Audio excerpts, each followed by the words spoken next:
വിചിത്രമായിട്ടൊരു അടിപൊളി എപ്പിസോഡിലേക്ക് എല്ലാവർക്കും സ്വാഗതം. അങ്ങനെ നമ്മളെ ദേവയാനിയും മുത്തശ്ശിയൊക്കെ ആണെങ്കിൽ എല്ലാവരും നമ്മളെ ജലജയെടുത്ത് പറയുന്നുണ്ട് നാഗേന്ദ്രൻ നാട്ടിൽ വന്നെന്നുള്ള കാര്യം.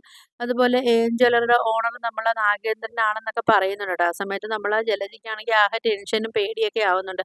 അപ്പം നമ്മള് അവന്തികയാണെങ്കിൽ ഇങ്ങനെ നമ്മളെ ജലജയുടെ മുഖത്തൊക്കെ നോക്കുന്നുണ്ട് ട്ടോ. എന്താ അച്ഛൻ നാട്ടിൽ വന്ന കാര്യമൊക്കെ പറഞ്ഞപ്പം എന്താ പറ്റി അമ്മയ്ക്ക് എന്തോ ഒരു ടെൻഷനും പേടിയും കണക്കൊക്കെ ഉണ്ടല്ലോ എന്നൊക്കെ ഉള്ളൊരു സംശയമൊക്കെ നമ്മളെ അവന്തികയുടെ മനസ്സിൽ തോന്നുന്നുണ്ട് ട്ടോ. ആ സമയത്ത് നമ്മളെ മുത്തശ്ശിയൊക്കെ ചോദിക്കുന്നുണ്ട് നമ്മളെ ജലജയെടുത്ത്, "നീയും കൂടെ അറിഞ്ഞു വെച്ചിട്ടാണോ ഈ ഇതെല്ലാം ഇത്രയും ഈ അനന്തപുരിക്കാർക്ക് ഇത്രയും ദ്രോഹങ്ങളും ഒക്കെ ചെയ്തത് നീയും കൂടെ അറിഞ്ഞിട്ടാണോ? നിങ്ങൾ രണ്ടും കൂടെ ഉള്ള പ്ലാനിങ് ആണോ?" എന്നൊക്കെ ചോദിക്കുന്ന സമയത്ത് നമ്മളെ ജലജ പറയുന്നുണ്ട്, "ഇല്ലമ്മേ എനിക്കൊരു കാര്യങ്ങളൊന്നും എനിക്ക് അറിഞ്ഞൂടാ. അയാള് നാട്ടിൽ വന്ന കാര്യമൊന്നും എനിക്കറിയത്തില്ല" എന്നൊക്കെ പറയുന്നുണ്ട്. അപ്പം അമ്മ പറയുമ്പോഴാണ് ഈ കാര്യങ്ങളൊക്കെ ഞാൻ അറിയുന്നതും ജ്വല്ലറിയുടെ ഓണർ ആണെന്നൊക്കെ അറിയുന്നത്.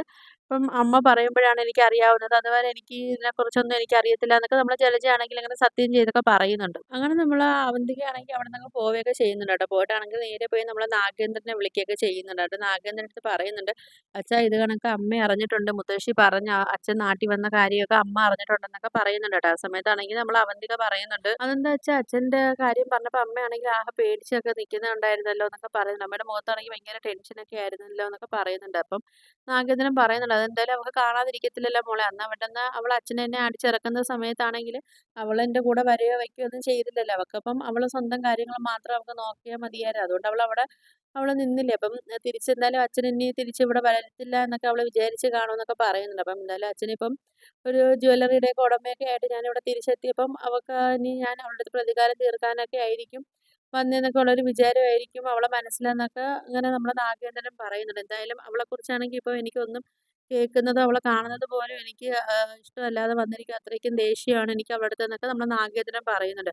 അങ്ങനെ പിന്നെ നമ്മളെ ജലജയ്ക്കാണെങ്കിലും ഒരു സംശയം തോന്നുന്നുണ്ട്. ഇനിയും അവന്തികയാണെങ്കിലും നാഗേന്ദ്രനുമായിട്ട് എന്തെങ്കിലും അടുപ്പങ്ങളും കാര്യങ്ങളൊക്കെ ഉണ്ടോ എന്നൊക്കെ ഒരു സംശയമൊക്കെ നമ്മളെ ജലജയുടെ മനസ്സിലും തോന്നുന്നുണ്ട്. അങ്ങനെ നമ്മൾ ജലജ ഇങ്ങനെ ചിന്തിക്കുന്നുണ്ട്. ഇനിയിപ്പം അഭിയാണെങ്കിലും സ്വന്തം മോനായത് കൊണ്ടാണോ ഇനിയിപ്പോൾ അവിടെ ജ്വല്ലറിയിൽ മാനേജറായിട്ട് സ്ഥാനമൊക്കെ കൊടുത്തത്.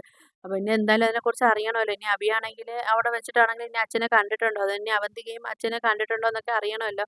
എന്തായാലും നമുക്ക് അവന്തികയുടെ അടുത്ത് ചോദിക്കണമല്ലോ എന്നൊക്കെ പറഞ്ഞിട്ട് നമ്മള് ജലജയാണെങ്കിൽ നേരെ അവന്തികയുടെ അടുത്തോട്ട് പോകുന്ന സമയത്താണ് അവന്തികയാണെങ്കിൽ നമ്മള് നാഗേന്ദ്രനായിട്ട് ഫോണിൽ സംസാരിക്കുന്നുണ്ട് കേട്ടോ. അപ്പം അവന്തിക പറയുന്നുണ്ട്, "അച്ഛാ ഇതിനൊക്കെ അമ്മ എല്ലാ കാര്യങ്ങളും അറിഞ്ഞല്ലോ. ഇനി എന്തായിരിക്കും അമ്മ ചെയ്യാൻ പോകുന്നതെന്നൊക്കെ" ചോദിക്കുന്ന സമയത്താണെങ്കിൽ നമ്മള് നാഗേന്ദ്രൻ പറയുന്നുണ്ട്, "അവളെന്തറിഞ്ഞാലും എനിക്കെന്താ? എനിക്കൊരു കുഴപ്പവുമില്ല. അവളെന്ത് കാണിക്കാനാന്നൊക്കെ" നമ്മള് നാഗേന്ദ്രൻ പറയുന്നുണ്ട് ട്ടോ. ആ സമയത്ത് നമ്മള് അവന്തികയും പറയുന്നത്, "അത് ശരിയാ അച്ഛാ. അമ്മ പറഞ്ഞാ നമ്മക്കെന്താ?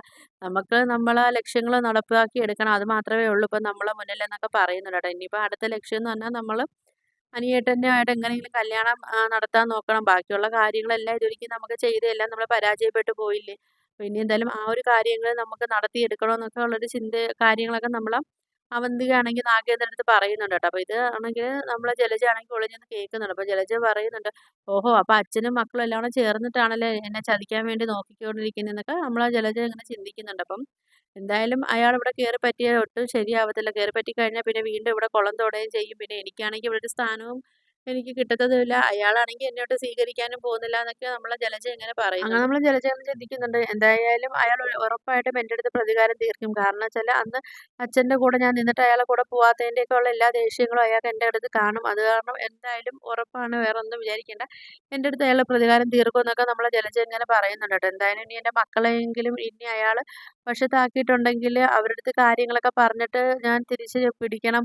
അല്ലെങ്കിൽ അവരും കൂടെ അയാളെ കൂടെ ആയി പോകുന്നൊക്കെ നമ്മള് ജലജ ഇങ്ങനെ പറയുന്നുണ്ട്. പിന്നെ ഞാൻ തനിച്ചായി പോവും. അതുകൊണ്ട് അഭിയടുത്തും അവന്തികയടുത്തും അയാളെക്കുറിച്ചുള്ള എല്ലാ കാര്യങ്ങളും ഒക്കെ പറയണമെന്നൊക്കെ നമ്മള് ജലജ ഇങ്ങനെ മനസ്സില് കരുതുകയൊക്കെ ചെയ്യുന്നുണ്ട്.